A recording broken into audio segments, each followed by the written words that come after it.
Lindsay here, the Frugal Crafter, filming a video in the day so I'll actually have energy. Yay, energy! Woo, tone it down, Lindsay. Okay, so I'm going to show you how to make a gift card holder, and I'm going to do a baseball theme one here today, but you could do it whatever kind you want. So basically what you do first is you take an 8.5 inch by 11 piece of cardstock and you want to cut it in half the long way. And this is going to be the base. Now when you score your cardstock, you'll have one side that's like a bump, and one side that's like an indent. You want to fold so the indent's on the outside, and that will keep your paper from cracking, just in case you don't know that. So this is just scored in half, obviously. Now for this piece is a 4 1/4 inches wide by 5 inches, and so this is 4 1/4 inches by 6 inches. We're going to set that aside. We don't need that.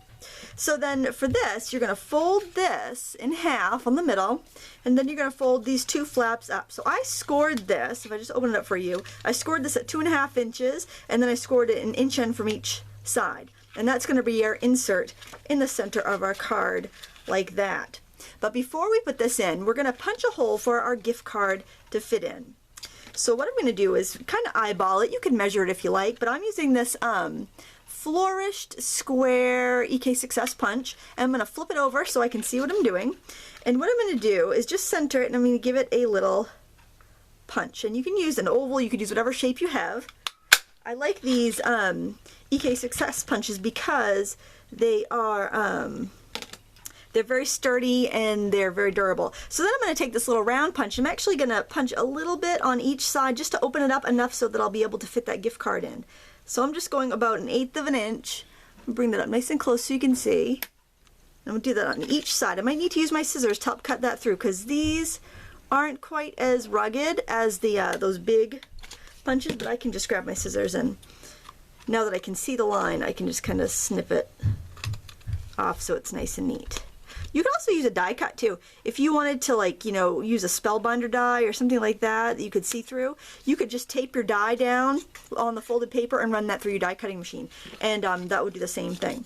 So now I'm going to take some double-sided tape, and you could use hot glue if you don't have double-sided tape. This Scotch 3M photo safe tape, I get this at Sam's Club, and it's very, very strong.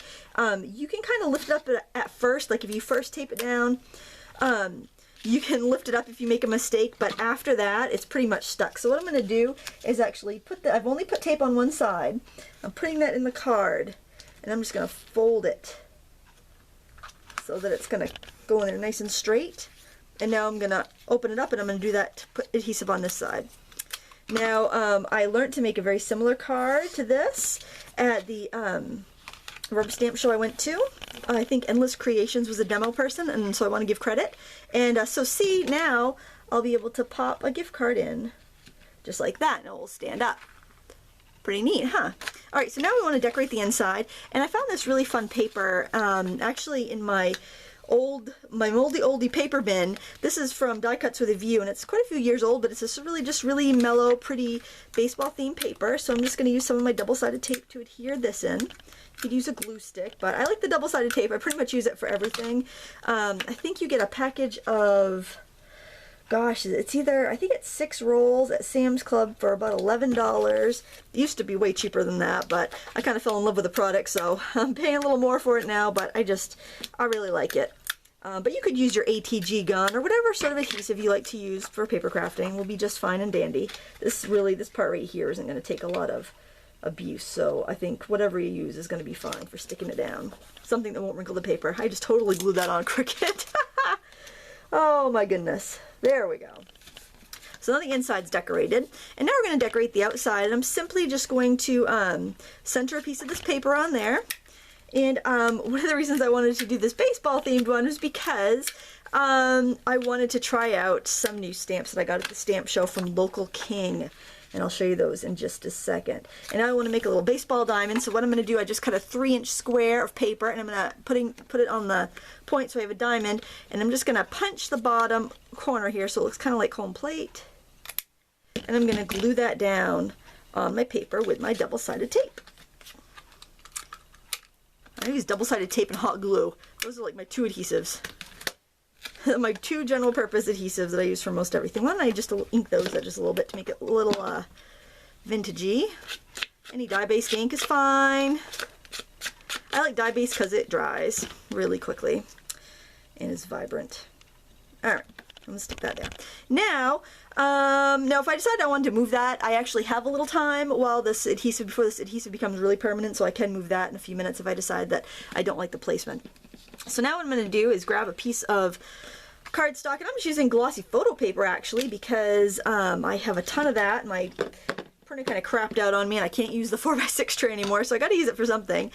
And I'm just going to ink up this stamp, and I did wash it before I used it, with a little tan ink. This is Wild Honey. I'm going to add just a little bit of this brown to it. Then I'm going to use my markers, just kind of scribble in just some randomness there. And I'm going to do a little black, because that's a really fun technique that the folks from Local King showed me, and it really does make it look pretty awesome. And I'm just going to press that straight down on the photo paper. My mat, somebody was asking me the other day what I use for a mat. So this is a baking mat. They have them at Bed Bath & Beyond for about 20 bucks. I got it for Christmas. I'd watched too much Martha Stewart and thought I was going to make these lovely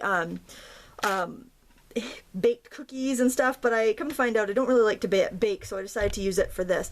I actually don't really like the colors I used there, so I'm going to go back to the drawing board on that, grab another piece of paper, and do that again, because I also don't like how that ink beaded up. So you know what? I'm just going to grab a Stampin' Up! Ink pad, because that's always a good, I always get a really good look when I use my Stampin' Up! Ink. And I'm just going to go with this creamy caramel. Sorry about that, guys. Alright, yeah, this is sticking to the stamp a lot better. That distress ink is fun, but sometimes it just beads up on the stamps. It doesn't really give you the look you want. Now I am using a little distress. I noticed the distress will stick a little bit better if you have another ink on top, so I'm just going to go in there and kind of color it a little bit. Add some shadow, a little bit here and there, and then I'm just going to do my random splashes of black like the Local King folks showed us. It looks so cool.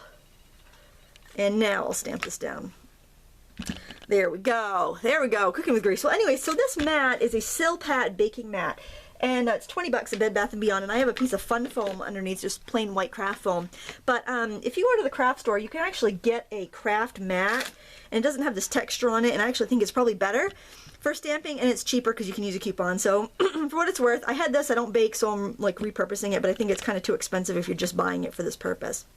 Alright, I also want to do a baseball bat here, so again, I'll ink it up with that caramel ink. I think I'll put a shadow here with the with my brown marker, and I think that I'll also give the I'm gonna put a little red on the grips here just to give it a little more interest, and then maybe just a little bit of that brown ink on there just to make it a little more interesting. Alright, now I'm going to cut this out so I'm not too worried about where I place this on my glossy paper. There, ooh, that's pretty. I really like the way that one came out. Let me bring that up a little closer so you can see. Isn't that neat? Beautiful. And I'm going to do the little baseball stamp. Oh, by the way, this is what the whole shebang looks like. It's just kind of a really fun, versatile kit, and I like that it's got a lot of solid images, so I don't have to take the time to color them. Now I'm just using a red marker instead of a stamp pad, basically because I used this red before, so I know it's going to match. And I'm just going to put that down like that. Now, I'm still not completely in love with the way that mitt looks, so I think I'm going to stamp it one more time, see if I can get a better look. I think maybe less splotches on that. And then I'll just cut out the one I like the most. I do like that rock. This is a rock and roll. When you ink it up with one color, then you just kind of rock the edges in another color. That's the rock and roll technique. And then maybe I'll skip the black. A little bit of brown in there for shadow.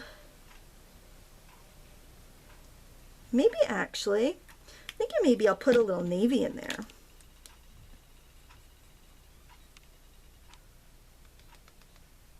I know, I can't resist. I love the splotches. Alright, maybe a little bit of red. Maybe I'll just do some of those stitches in red. So you can get as detailed as you like with these. Now when I want to clean out my marker, after I've kind of done some coloring like this, what I'll do is I'll just scribble it on a scrap, and that cleans it right up. Alright, I'm just going to press that for a second. Give the ink time to transfer. That's why I kind of gab for a minute after I press it down. Yeah, I still think I like the original one better. That's all right, at least I know. And then I think I might want to do this little home run flag, and I'll just use this paper since I don't want to waste it. And I'm going to do that. I'm going to ink it up with blue. Hopefully this blue will stick. Oh, that's all right. We'll see. Well, it's beating up there pretty good, but that's distress ink for you. And then let me just see if I can go over with that with the navy, if that will help it stick a little bit better. Ooh, I don't know. It's beating up pretty bad. This is what you get when I don't do a test run before I do the video. Let's just see if I stamp that off once.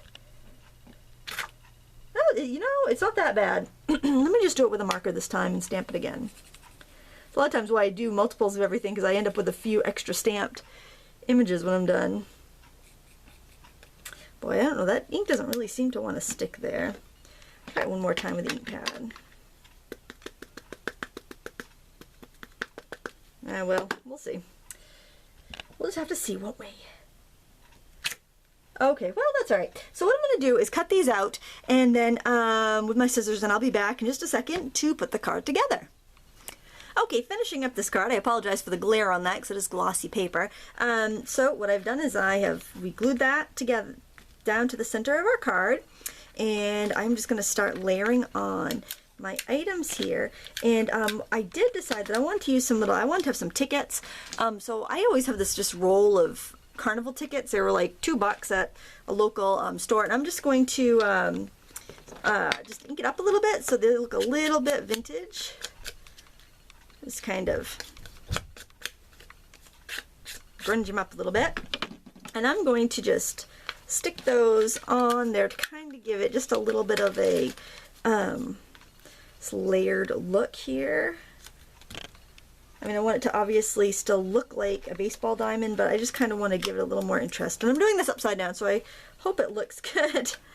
I'm going to stick that on, overlapping it just like that. Put our little baseball on. The home run ticket on there. And I like to use my stuff when I get it so I don't forget about it, and I don't forget techniques that I've learned. And that, I think I'll be able to get a piece of tape tiny enough to glue that down here. Just like that, and there you have it. It is a little gift card holder, so when we open it up, put our gift card in there. It closes up just like that. So much fun, so easy. Thank you so much for watching, and I hope this helps, and I hope you can think of this next time you're making a thank you card or a birthday card, anytime you have an event to give a gift card with. An event to give a gift. Whoa, I've got a command of the English language today, folks. Well, I'm going to quit while I'm ahead. Thank you so much for watching. Until next time, happy crafting.